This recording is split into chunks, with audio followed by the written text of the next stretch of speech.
So, you're new to pistol shooting and you want to pick out your first pistol. Conventional wisdom says this should be your first pistol. A formal target shooting 22 automatic in rimfire. There were some benefits to that back when you could shoot anywhere, or when you could if you live down in the United States and you can shoot in your backyard, or just anywhere you want to. Rimfire ammunition is inexpensive, and a formal target 22 like this is very accurate. And then, when you were to get good at it, you would move on to either a 9mm auto pistol, or a 45 automatic like this. The other thought was, if you want to get into the shooting sports, you should get in and have fun. So buy your dream gun, whatever that happens to be. Whether you always wanted to be a cowboy and shoot a single action revolver like this, or whether you wanted to shoot one of the guns you see in the movies like this Desert Eagle. Yeah, I have a different type of advice. In Canada, you can only have 10 rounds, so some of the benefit of having an automatic, a semi-automatic, is mitigated by the fact that you can't have any more than 10 rounds in the magazine. You can't have one of these 17 or 19 round magazines. The other thing is that this is one of my favorite guns, the single stack 1911 semi-auto. But like any gun, it's very reliable. This one is. It's had over 100 years to work all the bugs out. But like any autoloader, there's certain things you have to notice, you have to do when shooting it. When you load your ammunition, you have to make sure that it's sized properly and that you get the brim down, and that you have to use a particular charge weight in a range of charge weights, and you have to use whichever bullet you happen to choose. Not all of them feed really, really well. The closer to a round nose in shape you can get, the better, and lead bullets have to be well lubricated, and sometimes they can give you problems. Other semi-automatics, like this Desert Eagle, need plated or jacketed bullets, and all of them have to be loaded within that certain window of powder charge and bullet weights. Otherwise, if you load too low, they won't cycle and you'll get failed to extracts or stovepipes. If you load too hot, you'll batter the slide stop to the point where you can let loose and you can catch a slide in the teeth, potentially killing you.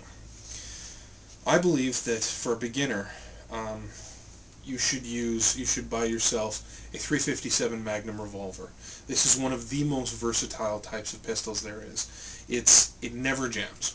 If you can get it in the cylinders, if you can stuff it in here, it'll come out here, as long as you can ignite the primer. I've loaded everything in this. I've loaded lightweight jacketed bullets and smoked them up to almost 2,000 feet per second, approaching rifle velocities. I've loaded, really low power loads, subsonic, heavyweight lead bullets, lightweight lead bullets, all types of shapes, hollow points, round nose, wad cutters, truncated wad cutters, everything you can think of. I've loaded joke rounds, like flash rounds, blanks, confetti rounds, flash rounds with black powder.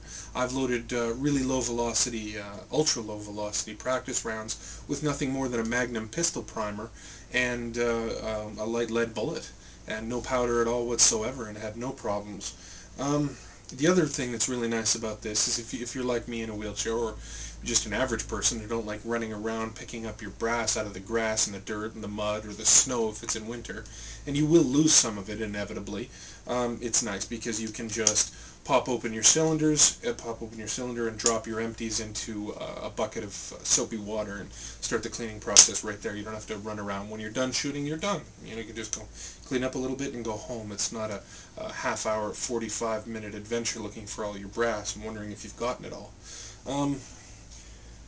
These are speed loaders, and they're really quick and easy. You can make up a wooden block with holes that hold all the bullets and all the shells. You can drop the speed loader onto them, flick it closed, pick them up, and load your pistol very quickly. It's pretty easy. It's a lot of fun, and something like this 22 will give you a lot of practice. It's just as irritating regulations-wise in Canada as it would be to have any other type of pistol, any other the more powerful center or louder centerfire pistols, in that you have to go to a range, you have to obey all the rules and regulations, you get your authorization to transport, and everything like that. It's a big hassle.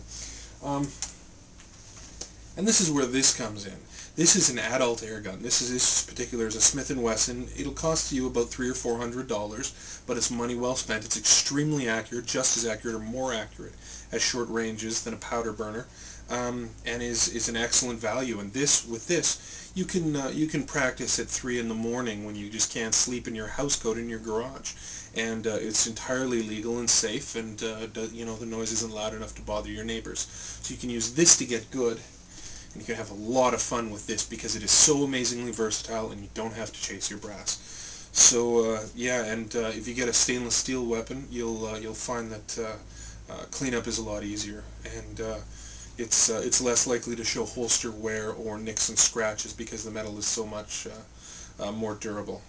Well, that's my thoughts on it. If I had to do it over again, this is what I would have gone with to begin with. I would have shot this in 38 Special.